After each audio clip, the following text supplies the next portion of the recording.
نو کتونکو لیدونکو دا د پنجشیر ولایت غنایم دي چې عسکر تسلیم شوله او مجاهدینو د علي قدر امیرالمؤمنین د عفو مطابق فرمان مطابق دی تسلیم شول، سر په امن کې شو، خپل اولادونو باندې دی رحم وکړ. اوس په حال مجاهدینو سره دي، دا د دې د اسلحې دي، دا د اسلحو ویډیو ده او په حال چې دی مجاهدینو سره دي. د مجاهدینو دوی ته د امن کارتونه توزیع کوي. د امن کارتونه وروسته بیا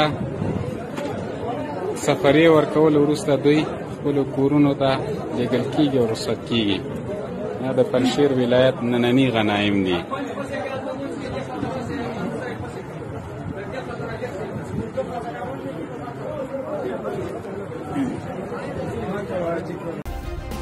सब्सक्राइब करें और बेल दबाएं ताकि कोई खबर रह न जाए।